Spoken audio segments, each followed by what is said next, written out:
stabbing incident which occurred this morning.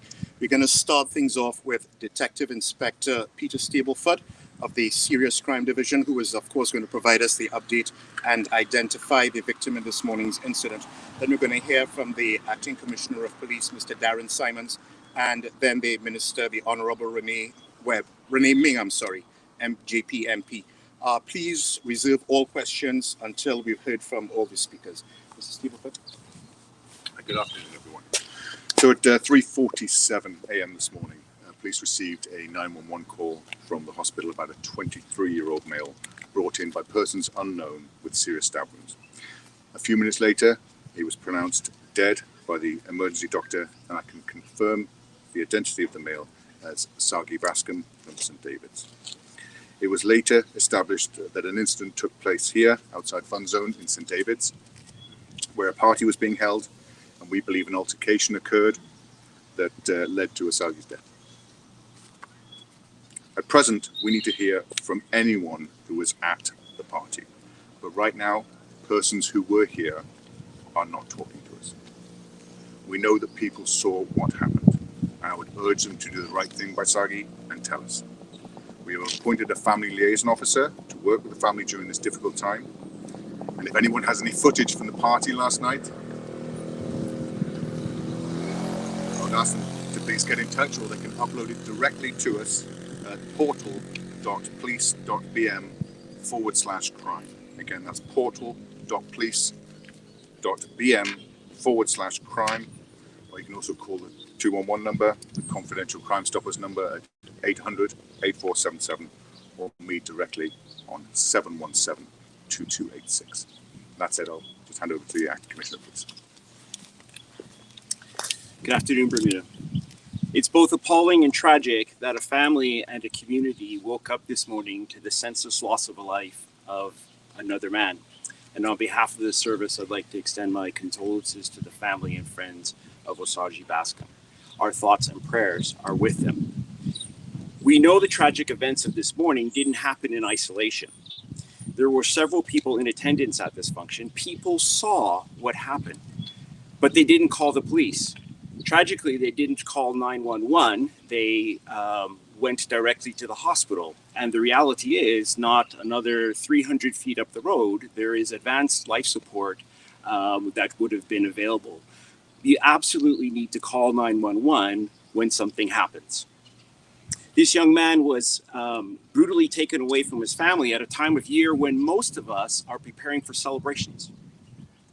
But instead, this family will be preparing or laying their son to rest.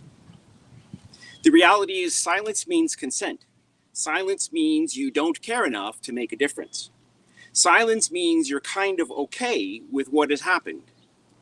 That you're okay with the senseless violence that continues to claim the lives of many young Black men. Martin Luther King said it quite appropriately when he said, "In the end, we will not remember the words of our enemies, but the silence of our friends." He also said, "We suffer not at the hands of the vocal minority, but rather at the hands of the silent majority." I ask you to put yourself in the family's shoes, in the family's position. What would you want to have done? Would your silence be acceptable then?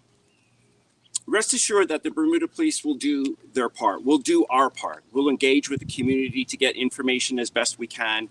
We will be conducting an investigation. Detectives are working tirelessly to progress this matter. We will increase patrols where we determine that there's increased tension. But we can't do it alone. We need your help. We need the community's help. If you saw something, say something. If you have any information, no matter how small or insignificant, even if you think the police must already know this, call us. And you can reach us on 211. You can reach us on the Crime Stoppers confidential line at 800-8477. Thank you very much. Minister, invite some comments.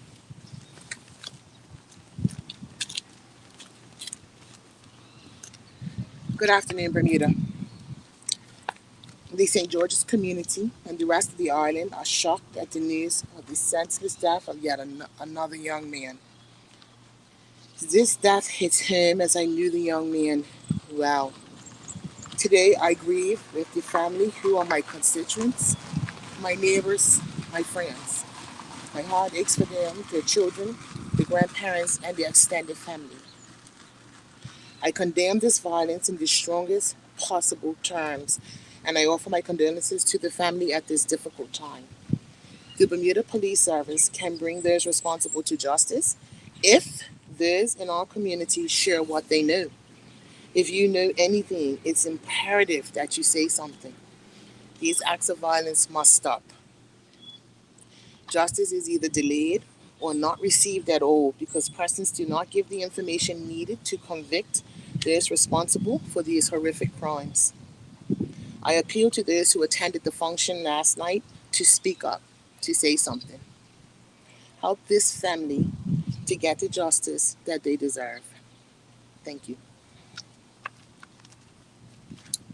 Members of the media will now entertain any questions that you may have for the Commissioner D.I. Stableford or Minister Ming.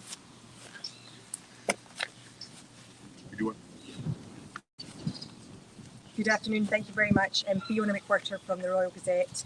Very sad news today. First of all, can you confirm if you're treating this as a murder? Yeah, absolutely, yes. So this is a murder investigation that has been initiated. Certainly, thank you. With regards to the party last night, do you know how many people were in attendance? Not at this time, no. Okay. Mr. Simons, you talked about the advanced life support that's just a matter of metres down the road. Is there any suggestion or indication that if perhaps people had gone there, the young man might not have died? No, definitely not at this time. But the point here is that simply when something bad happens, call the police, call 911, and you're going to receive information. So perhaps when people were doing the best they can in a moment, a 911 operator would have said, EMS will be here in 2 or 3 minutes, et cetera, et cetera. So that's the main point. And when people have information or they've seen something, you absolutely have got to call us. We need that information. The community needs that information. Victims need that information. With regard to the premises, what does it have in terms of CCTV? Is that an option for your investigation? We're 12 hours into the investigation right now. Is what I can say is that yes, all those lines of inquiry are avenues of investigation that we will proceed with, and we are looking at, and that's where we are at the moment in the evidence gathering stage of this. But we need accounts from the people who are actually here, and that's what we're not getting. And with regards to that, if people aren't coming forward to the police, are there concerns within yourselves that there may be a risk of retaliatory attacks? And if so, what can you do to mitigate that? Well, there's always that risk of a retaliatory attack. So we would actually act to mitigate that as best as we can. But ultimately, we can only go on the information that we're provided with. So at this moment in time, we need people to come forward and tell us what's happened. That's the message I need to get across now. As regards to retaliate that, we will risk assess that. We will put the patrols where we need to put them to make sure that we can mitigate any of those things happening. We understand Mr. Bascome, a young sportsman and somebody who perhaps hasn't really been involved in trouble before, is what I'm understanding. Is there any suggestion of any sort of gang related to this? Yeah, that's one that comes up all the time. We're still 12 hours into the investigation. The initial indication, the initial assessment that this isn't a gang related at this time. That's our initial assessment of that. But again, we still haven't got accounts from people who are here, so we can only make an initial assessment on that. And we would keep open-minded about things without being closed-minded to that type of situation. Thank you very much for your time. Any other questions?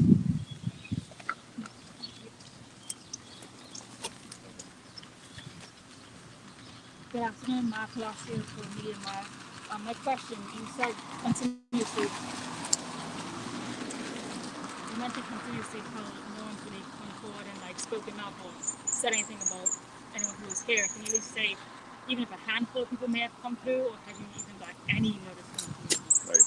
So what I can say to you is actually nobody that was here last night has talked to us. That's what I can tell you. Could you even possibly say not even the establishment owners themselves? Well, we're still in conversations with people from the establishment and the security and those things that are in the lineup. But this happened outside of their establishment, to be fair to the establishment as well. This happened here on the roadside. So, yes, we're in conversation with them, but the people, the party goers, the people that were here, who were milling around outside here, none of those have spoken to us.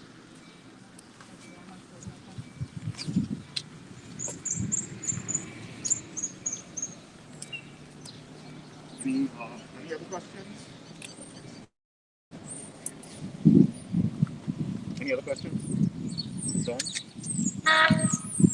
Minister, any last words that you'd like to provide us with before we wrap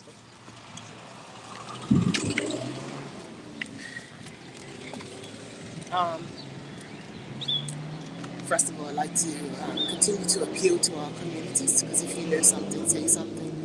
If this was your family member, you would want someone to come forward, share information, and help to solve the matter that we have before us today. I would also like to say that as we go into the holiday season, clearly this will not be how we would want to start that season. And I'd like to say to the Osagi Bascome family that you obviously have our condolences at this time. It's a family that's well known to me. But let's continue, just try to love each other. We're getting into the holiday season. We now have this to on our minds and our hearts. I'm hopeful that we can have a peaceful season and remember actually the reason why we have the season. And a lot of it's to do with family. And tonight we have a family that's grieving. So if we can, please, I'm appealing to you in that regard. Family is the reason why we all stand here today. So happy holidays. And if that could be my appeal, it would be that.